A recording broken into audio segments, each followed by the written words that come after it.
N'oubliez pas de nous soutenir sur Tipeee, merci. Oui, alors bonjour. Aujourd'hui, nous allons lever le voile sur un trou de l'information occidentale, grâce à un journaliste français qui va nous expliquer ce qui s'est passé à Odessa en 2014, avant que le Donbass ne se révolte contre les dirigeants ukrainiens et M. Poronchenko. Un massacre commis par des milices nationalistes ukrainiennes sur la population russophone de la ville d'Odessa. Alors, Paul Moreira a réalisé un documentaire sur ces milices que je vous recommande vraiment. Il s'appelle « Ukraine, les masques de la révolution ». Je mettrai le lien en description. Il a été, pour ce documentaire, vilipendié par la presse de tous les côtés. Un exemple, Le Monde annonçant son reportage. L'Ukraine. Tu as fait un reportage sur l'Ukraine, où tu t'es fait vilipender un peu par une partie de ta... Excuse-moi de parler comme ça, mais une partie de ta caste. J'ai une caste. Bah, la caste journalistique. Ah oui. Ouais, minuscule. Ouais, mais bon. Comment ça s'est passé? Comment t'es parti là-bas? Qu'est-ce que t'as vu? Quels ont... Allez, délaye. Alors, l'Ukraine, moi, c'est un endroit que je connaissais pas du tout. Et en fait, moi, ce qui me fascine dans ce métier, et pourquoi je le fais, c'est les histoires de perception. Je suis toujours très intéressé de voir comment les perceptions se construisent, parce que je pense que c'est ça, aujourd'hui, la définition de la propagande. C'est la guerre de la perception. Et dans le cas de l'Ukraine, encore une fois, que je ne connaissais pas du tout, que j'étais pas allé, c'est un peu en vagabondant sur Internet, comme on le fait tous, comme ça, que je tombe sur une histoire, qui est le massacre d'Odessa. Avec les snipers? Non. Non. Tu vois, même toi, tu sais pas ce que c'est. Le 2 mai 2004, il y a 46 personnes qui ont été brûlées vives par des milices d'extrême droite, pas pro-russes, pro-ukrainiennes. Personne ne le savait. C'est là où il y a eu la femme enceinte avec le fil de téléphone autour de la gorge? Ouais, alors ça c'est une photo, on sait pas, enfin voilà, mais c'est là, l'image vient de là. Et si tu veux, moi je suis journaliste d'investigation, comme on dit, et je tombe sur un massacre en plein milieu de l'Europe qui a eu lieu là, et j'en ai pas entendu parler. Ça me rappelle vaguement un truc, tu vois, et là on est vraiment dans la perception, je me dis, ça me rappelle vaguement un truc, mais j'étais convaincu que c'était l'autre bord, que c'était les pro-russes qui avaient tué des Ukrainiens.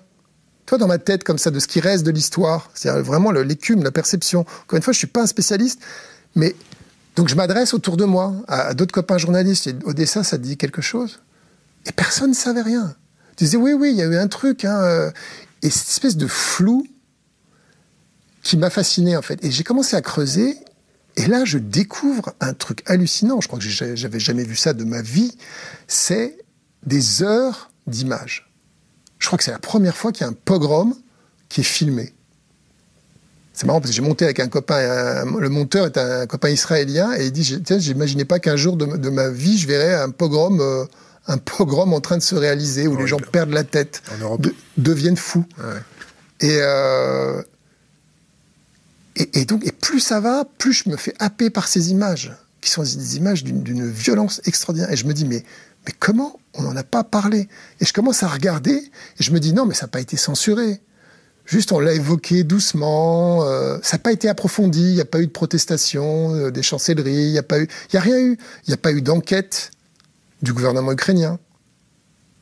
Il n'y a pas eu de forensique, de gens qui sont allés sur place, gratter des éléments, etc.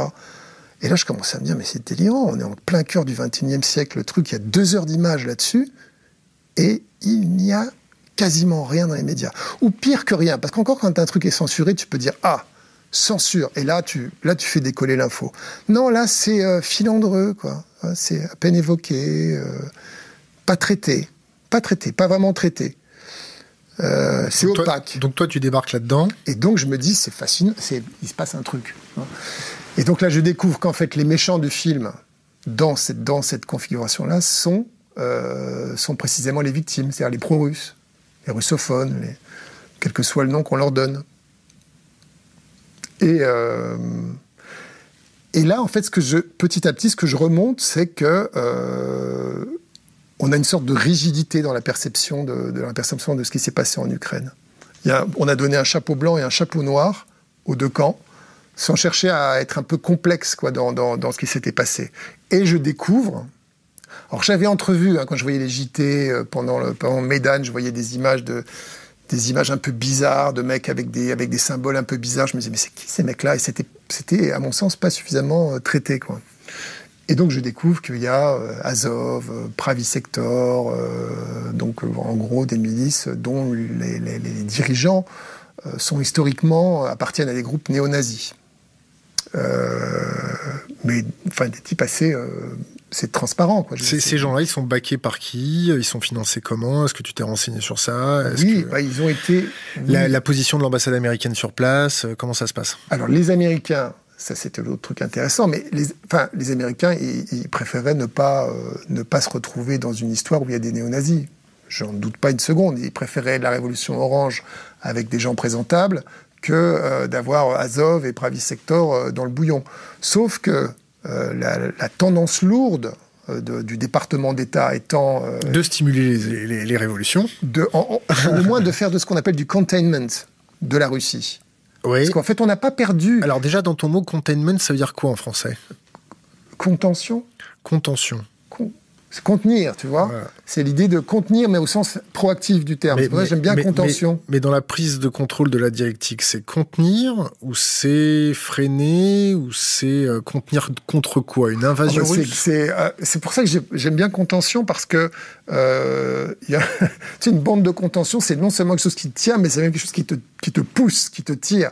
Et c'est vrai que c'est un secret pour personne qu'il y a l'OTAN tout autour de la Russie. Donc, il y a, depuis la chute de l'Union soviétique, il y a eu une sorte de poursuite de la logique du côté des Américains en tout cas, de grignoter, ou de contenir, plutôt de contenir, grignoter c'est pas le bon mot, mais de contenir l'espace de l'Empire russe. Qu'est-ce qui se passe quand un bas de contention, comme tu dis, est trop serré? Non, il se passe ce qui s'est passé en Ukraine. C'est pas ce qui s'est passé en Ukraine. Je pense qu'effectivement, il ne fait pas tellement de doute que les Russes sont très actifs dans le Donbass. Pourquoi? Ils sont très actifs parce que, c'est les marches de chez eux. 2, il y a beaucoup de Russes, et quand même énormément de Russes qui sont dans cette zone-là, de russophones, ou des gens d'origine russe, qui se sentent menacés par l'ultranationalisme ukrainien. Enfin, après, il y a des raisons objectives à ça. Mais les Russes... Ils ont un intérêt géostratégique évident à créer une sorte de zone tampon, à favoriser une zone tampon dans l'est de l'Ukraine. Et c'est évident qu'ils le favorisent. Le degré d'engagement des Russes, il y a des versions diverses, mais c'est évident qu'ils sont là. C'est évident que c'est leur intérêt. Mais un intérêt pour envahir ou un intérêt pour résister? Non, moi je pense que si les Russes, le schéma un peu mécanique et brutal, les Russes veulent envahir l'Ukraine, ils en ont pour quelques heures. Hein. Si c'était ça leur projet. Non, les Russes veulent, à mon sens, mais c'est une analyse, parce que je suis en train de te parler d'un truc que j'ai pas enquêté, ce que j'aime pas énormément. J'ai beaucoup enquêté sur les milices d'extrême droite ukrainiennes et leur utilisation comme supplétif par le pouvoir ukrainien, et une partie du département d'État américain qui préfère ne pas s'intéresser trop à qui sont de fait les alliés sur le terrain, parce que c'est de ça qu'il s'agit. Hein. Tu remarqueras que le département d'État américain, les gens que tu vois sur place, c'est bon, Victoria Nuland, c'est vraiment le courant néocon. Tu vois pas énormément Kerry. Tu vois McCain qui est pas au pouvoir. La frite. Ouais. À chaque fois qu'il passe quelque part, ça crame. Hein. Ouais, mais tu vois McCain et tu vois Newland. Donc, c'est une sorte de... Ouais, c'est un courant, qui est le courant néoconservateur. Eux, ils préfèrent s'appeler maintenant, ils ont changé de mot, ils s'appellent libéral interventionniste. Libéral interventionniste. Ouais, mais ça veut dire exactement la même chose. Ouais. Donc, j'ai pas enquêté profondément sur les intentions des Russes. Mais bon, voilà, ça me semble clair qu'ils ont des intérêts évidents à ce que le Donbass reste une zone tampon entre eux et l'Ukraine, quoi. Les journalistes français, ta perception sur comment la presse française a perçu ton document, a enquêté, contre-enquêté? Est-ce que les réseaux ukrainiens t'ont dit, bon, bah, t'as fait de la merde, ton truc, on peut te le débunker, pour reprendre l'expression consacrée. Est-ce qu'il y a d'autres journalistes qui se sont ralliés à ta cause, ou est-ce qu'ils ont fait un petit peu de l'huile sur leur siège? Ils se sont dit, ouh là là, c'est tellement chaud que bon, on va peut-être pas y toucher. Qu'est-ce qui s'est passé? Écoute, le groupe, parce qu'il y a un petit groupe qui s'est manifesté. Quel est le groupe? C'est un groupe de jeunes journalistes qui ont un peu commencé leur carrière en Ukraine, dont c'est la Première Guerre, qui se connaissent bien. Il y a le Benoît Vitkin qui a couvert le conflit pour Le Monde. Il y a un garçon qui s'appelle Stéphane Siohan qui a couvert pour Le Figaro. Et en gros, quelques copains autour d'eux. Bon, c'est des gens que j'ai rencontrés à Kiev, que j'ai croisés, avec qui on a échangé quelques mots, dont j'ai su, par mes contacts en Ukraine, les gens avec qui je travaillais, qui s'étaient sentis humiliés par mon film. Je comprenais pas pourquoi ça me revenait, quoi. Pourquoi humilier? Je ne parle absolument pas du traitement de l'affaire ukrainienne par les médias français. Mais à aucun moment. Je ne cite pas le mot, quoi. Mais je crois que le fond de l'affaire, c'est ça. C'est-à-dire que je passe la moitié du documentaire à parler du massacre d'Odessa.